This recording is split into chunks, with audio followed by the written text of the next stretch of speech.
So hello everyone, this is doctor Vishal Jori और आज हम पढ़ रहे हैं अपने डाइजेशन फिजियोलॉजी की आखिरी वीडियो, जिसके अंदर अपन पढ़ेंगे अपना मूवमेंट ऑफ गैस्ट्रोइंटेस्टाइनल ट्रैक्ट। और इसके अंदर आपको मैं सिर्फ एक मूवमेंट पढ़ाने वाला हूं जो कि काफी बार अपने प्रीवियस ईयर यूनिवर्सिटी में रिपीट हुआ है, जो कि अपना होता है डीग्लूटिनेशन। मतलब कि इसका सिंपल भाषा में बताऊं, निगलना। इसको अपन बोलते हैं निगलना। मतलब आप ये सोचो, यूनिवर्सिटी में ऐसे क्वेश्चन पूछे गए कि आप निगलने को एक्सप्लेन करो। मतलब शॉर्ट नोट आप लिखो कि जो आपने खाया है उसको निगलते कैसे हैं। मतलब देखो कैसे कैसे क्वेश्चन पूछे जाते हैं। बट क्या करें यार, पास होना है, पढ़ना तो पड़ेगा, चलो पढ़ा देते हैं। ये थोड़ा ना टेक्निकल टर्म्स में लिखा गया है, बड़ा ही आसान है, सबको पता है। अपन के देखो, माउथ के अंदर अपन खाना रखते हैं, बढ़िया चबाते हैं और कहाँ निकलते हैं? अपन निकलते हैं तो माउथ में, फिर फेरिंग्स में, फिर अपना ईसोफेगस में। ईसोफेगस में अपना चला आता है पेट में।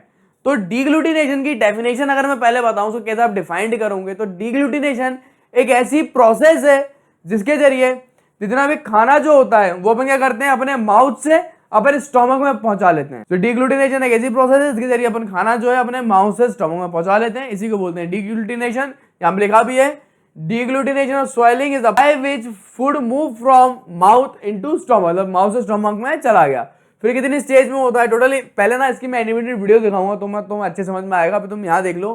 टोटल इसकी क्या होती है, 3 स्टेज होती है। एक इसकी ओरल स्पेस, फिर इसकी फेरेंजियल, फिर ईसोफेगस। चलो मैं आपको डायग्राम दिखाता हूं तो आपको बड़े आसानी से समझ में आ जाएगा।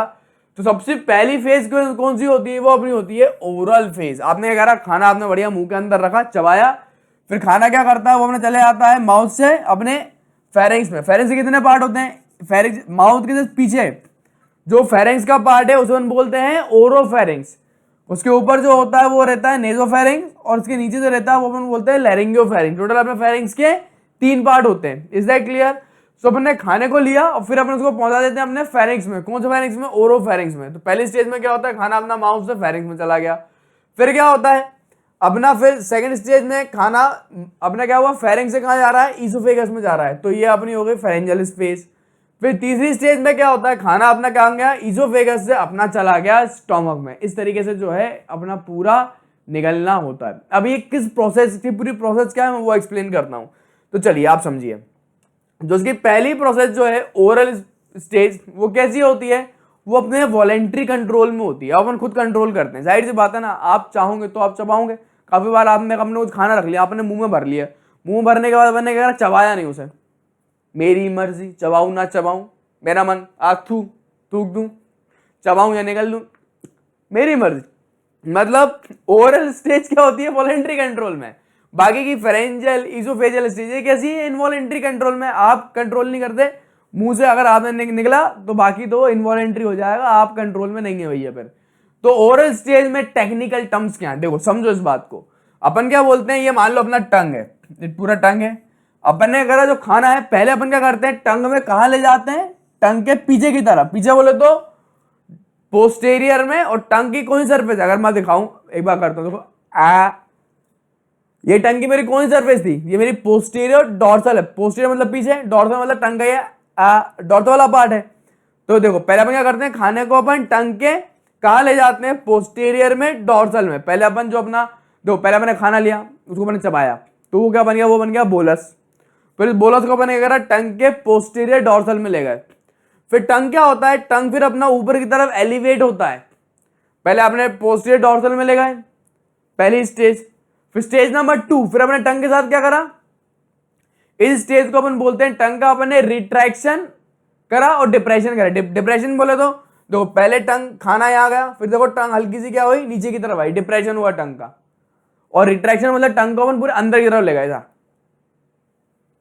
टंग को अंदर की तरफ ले गए। तो टंग में क्या हुआ, पहले अपन ने पोस्टीरियर डॉर्सल में रखा खाना, फिर टंग का अपन ने करा रिट्रैक्शन और डिप्रेशन। फिर टंग क्या हल्की सी अपनी होती है, इसका पोस्टीरियर पार्ट टंग का एलिवेट ऊपर की तरफ। जैसे टंग का पार्ट एलिवेट होता है तो खाना अपना फेरिंग्स में अंदर की तरफ चला जाता है। समझे तुम? ये मतलब आपको ये 3 टर्म्स में लिखना पड़ेगा। पहले डॉर्सल पोस्टीरियर, फिर बिल्कुल सही रिट्रैक्शन और डिप्रेशन, फिर आप लिखना पोस्टीरियर पार्ट आपका एलिवेट हो गया और टंग से फिर सारा खाना चला गया फेरिंग्स में। तो सारा खाना आ गया अपने फेरिंग्स में। Is that clear? अगर आप यहां पे ध्यान दो, अब यहां पे अगर आप देखो पॉसिबिलिटीज क्या क्या है।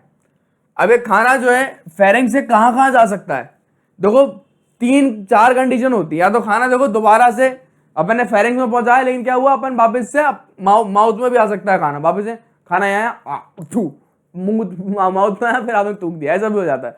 तो पॉसिबिलिटी देखो, फेरिंग्स में 4 पॉसिबिलिटी हो सकती है खाने की, या तो वापस माउथ के अंदर आ जाएगा। अब क्या रहता है, जो अपना सॉफ्ट पैलेट जो है वो ऐसे क्या करता है, अभी देखो ये अपना ओरोफेरिंग्स है, ये अपना नेजोफेरिंग्स था, क्योंकि खाना जब आप निगलते हो ना तो सॉफ्ट पैलेट क्या करता है, ऐसे नोजोफेरिंग्स वाले पार्ट को ऐसे दबा देता है, क्लोज कर देता है, ताकि खाना आपके वापस नोजोफेरिंग्स में ना जाए। लेकिन काफी बार आपने देखा होगा, जब आपको ठसका लगता है, काफी बार अपने चावल खाते हुए देखा होगा, जब चावल खाते हो कभी एकदम से लग गया ठसका, तो क्या होता है ना, नाक से चावल निकलने लगते हैं।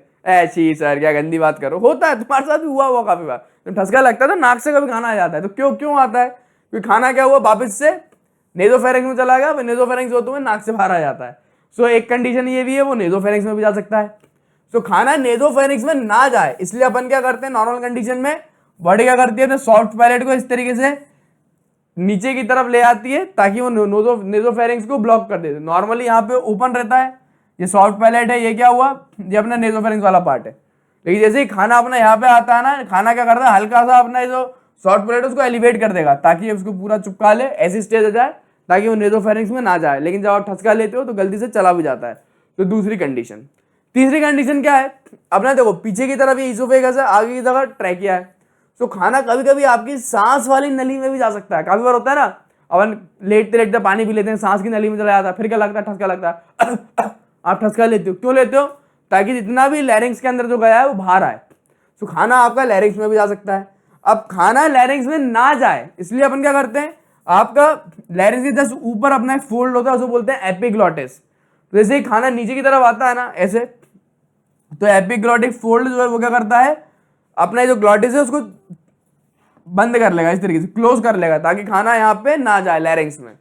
और अल्टीमेटली खाना कहाँ जाता है, अपना जाता है ईसोफेगस में। तो टोटल 4 कंडीशन हो सकती है, या तो माउथ में आएगा, नेसोफेरिंक्स में जाएगा, ट्रैकिया में जाएगा, या फिर ईसोफेगस में जाएगा। अपनी बॉडी इस तरीके से कोऑर्डिनेट करती है कि सारा खाना कहाँ जाए, ईसोफेगस में। अब अपना खाना चला गया ईसोफेगस में। Is that clear? अब आपको इस खाने को ईसोफेगस से ले जाना है स्टोमक में। तो इसके लिए क्या होता है ना, ईसोफेगस एक मूवमेंट चलाता है, इसको बोलते हैं पेरिस्टाल्टिक मूवमेंट। मतलब इसको मैं तुम्हें एनिमेटेड वीडियो समझाता हूं तो तुम अच्छे समझ में आएगा। वो ऐसी मूवमेंट है, मान लो कि एक पाइप है, मैं अगर ड्रॉ करूं, मैं एनिमेटेड वीडियो भी दिखाऊंगा, पहले समझ लो। मान लो एक पाइप है, उसमें खाना है। सो होता क्या है इसका, अब खाना, ये मान लो बोलस है, ये पाइप है ईसोफेगस। अब क्या होता है, इसका जो पीछे वाला सेगमेंट जो है अपना खाने के जस्ट पीछे वाला, वो सेगमेंट क्या करेगा, कॉन्ट्रैक्ट करेगा ऐसे। क्योंकि कॉन्ट्रैक्ट हुआ, अपन ने क्या दबा दिया, यहां से अपन ने दबा दिया, तो क्या हो, जैसे अपन ने दबाया सारा खाना नीचे की तरफ पचाक करके नीचे आ जाता है। सो इस मूवमेंट को बोलते हैं पेरिस्टाल्टिक मूवमेंट। मतलब खाने के ऊपर वाला पार्ट क्या हुआ, जो बोलस है उसके ऊपर वाले जो पार्ट जो होता है ईसोफेगस का, वो कॉन्ट्रैक्ट करता है, और उसके नीचे वाला जो पार्ट है ये वाला रिलैक्स करता है। एक मूवमेंट कॉन्ट्रैक्ट करेगा, दूसरा रिलैक्स होगा, फिर क्या होगा, खाना यहाँ पे आ जाएगा। जैसे खाना यहाँ पे आएगा, फिर से ये वाला पार्ट जो है फिर ये कॉन्ट्रैक्ट करेगा, ये वाला रिलैक्स होगा। इसको वीडियो के माध्यम से दिखाऊंगा तो तुम्हें और से समझ में आएगा। इसको बोलते हैं पेरिस्टाल्टिक मूवमेंट। फिर मैं ये भी बताऊंगा इसको यूनिवर्सिटी में कैसे लिखना है। तो ये देखो, मैं शुरू से आपको इस वीडियो में दिखाता हूँ, पूरी मस्त एनिमेटेड वीडियो है ये। आप ऑन करिए वीडियो को। देखो खाना सबसे पहले क्या हुआ, अपना आया इधर टंग के अंदर, आप बड़े चबा रहे हो, आप बना रहे हो बोलस, और यहाँ पे खाना ध्यान देखो, ये अपने टंग के कहाँ पे, पोस्टीरियर डोर्सल वाले पार्ट में।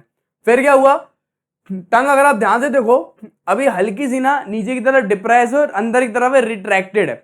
फिर अपन क्या करते हैं, टंग हल्की सी क्या हुई, एलिवेट हुई, ताकि सारा खाना कहाँ चला गया, फेरिंग्स में चला गया। जैसे फेरिंग्स में क्या है, ये आप देखो, ये सॉफ्ट पैलेट ने क्या करा, नेजोफेरिंग्स को क्लोज कर लिया ताकि खाना नेजोफेरिंग्स में आ जाए। फिर जैसे ही खाना अपना नीचे आएगा, ये जो अपना फोल्ड है ना एपिग्लॉटिस, देखो एपिग्लॉटिस इस तरीके से क्या करेगा, अपने ग्लॉटिस में आ जाएगा ताकि खाना ट्रैकिया में ना जाए। मैकेनिज्म आप देखो। फिर अपना खाना आ गया कहाँ पे, ईसोफेगस में।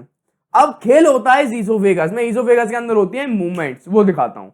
अब उससे पहले तुम्हें समझो, तो पूरा ईसोफेगस है ना, इसके अंदर खुद अपनी 2 प्रकार के मसल है। अंदर की तरफ सर्कुलर मसल है, बाहर की तरफ लॉन्गिट्यूडनल मसल है। जब एक मसल कॉन्ट्रैक्ट करती है, दूसरी होती है रिलैक्स, उसके कारण दिखता है पेरिस्टाल्टिक मूवमेंट। देखो दिखाता हूं, ये देखो। तो यहाँ पे अगर मैं वीडियो को 2 मिनट पॉज करूं तो आपको ऐसे समझा पाऊंगा। ये अपना पूरा ईसोफेगस है और यहाँ पे स्टोमक।